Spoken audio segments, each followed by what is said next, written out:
Angry Robot presents this unabridged recording of The Coward by Stephen Aryan, read by Matt Wycliff.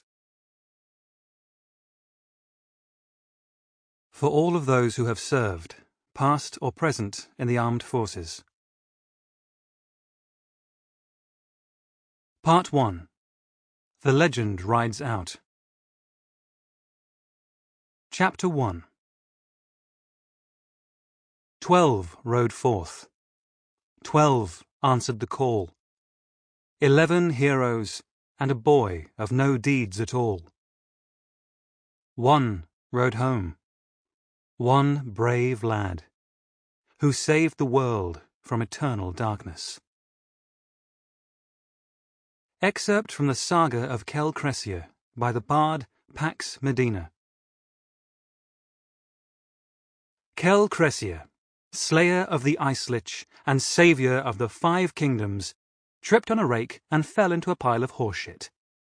With a vicious curse, he scrambled to his feet, trying to brush the moist, steaming turds off his clothing. Instead, he managed to smear it down the front of his shirt and trousers. Fuck! Shit! His old nag, Droger, snickered as Kell stumbled towards the rain barrel. Pulling off his soiled shirt, he filled a bucket and sluiced himself off before scrubbing his trousers and hands. Damp, scraggly bits of hair clung to his face. His beard itched, and a cool wind touched his bare skin, making him shiver. The sun should have been baking today, but the Good Shepherd, in his infinite wisdom, had decided to thwart him and every other farmer with bad weather. If it didn't improve over the next few weeks, it would mean another poor crop, and more empty stomachs. People were already struggling after last year's meagre harvest. Not for the first time, Kell wished he had someone to help him with the farm. It wasn't a big holding, enough for him to make a living, but working alone meant it was a lot of hard work and long hours. Just once, he'd like to come home and find someone waiting for him at the front door. Maybe they'd lit the fire, or heated some water for a bath. Or maybe they'd made a nice stew for dinner. Someone to trim his beard and warm the bed. Before his fantasy went any further, he walked back up the hill to his empty little house. With a sigh, Kell pulled on a fresh shirt, rolled up his sleeves, and returned to work in the fields. His vegetables usually grew well by themselves, but he was hoping the horseshit would give them a boost.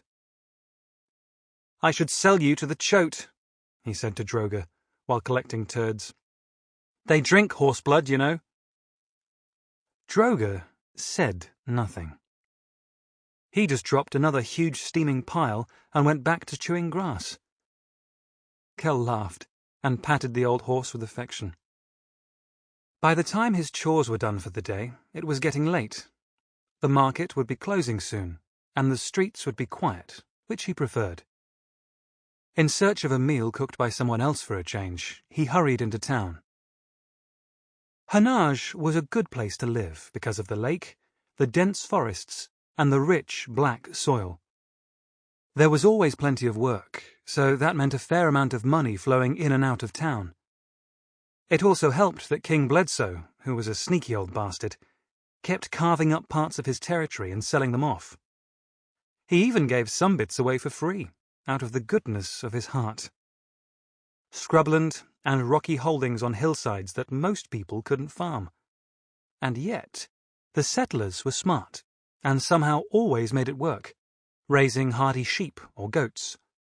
And in return, for his apparent kindness, once a year the wily king sent the taxman to visit. The narrow-faced collector, Obram, always arrived at the same time, and yet every year people were surprised to see him. Kell had paid the local Manx to hex Obram and make his cock drop off, but so far it hadn't worked. Then again, perhaps it had. The only thing that seemed to give the taxman any pleasure was taking money from other people. He probably hadn't used his cock in years. As Kell walked down the main street, everyone waved or said hello. It always startled him that they all knew who he was and what he'd done, but he knew nothing about them as individuals. Complete strangers would greet him as if they were old friends, shake his hand, and pat him on the back. The physical contact was always jarring, and he did his best to avoid it.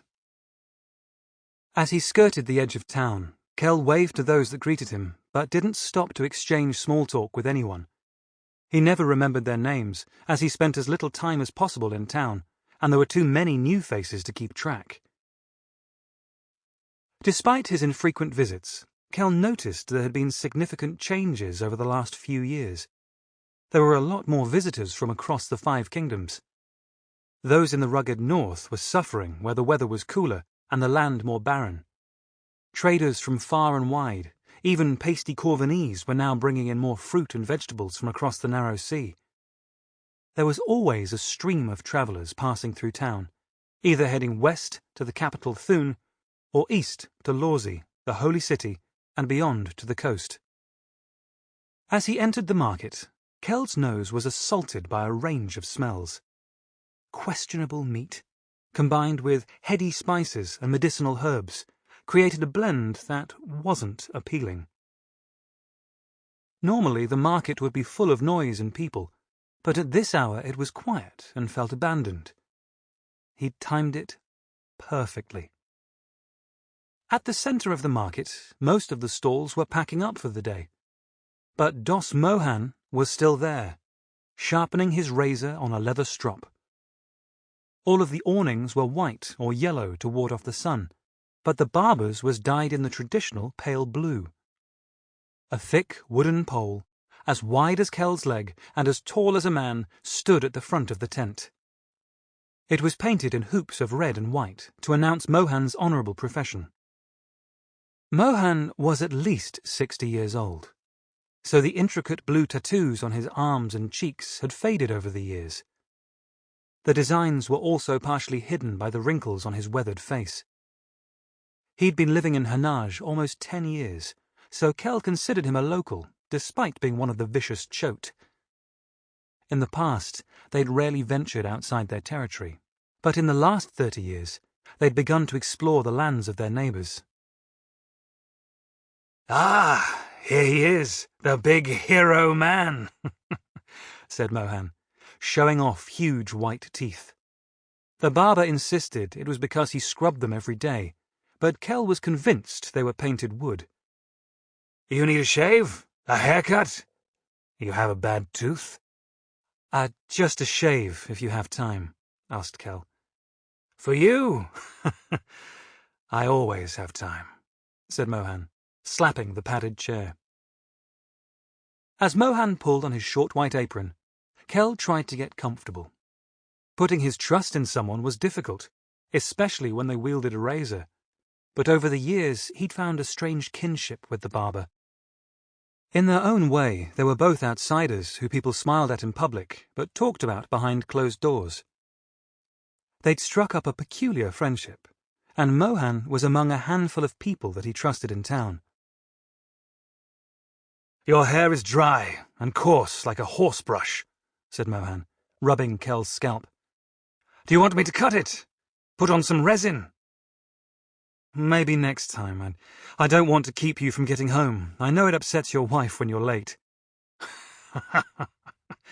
"You're a good man," said the barber, starting to trim his beard. If the barber was late home, Mohan's wife would spit at Kell in the street, as she'd done 2 months ago. She'd also hissed something at him in her own language. Although the Chote was reluctant to speak about his life or homeland, he was happy to teach Kell his native language. Learning a few words at a time, Kell had picked up a rudimentary grasp of the Chote tongue. Every time he saw Mohan's wife, she cursed him for something. Last time it had been something to do with a ruined meal. Mohan had customers in his chair from across the 5 kingdoms.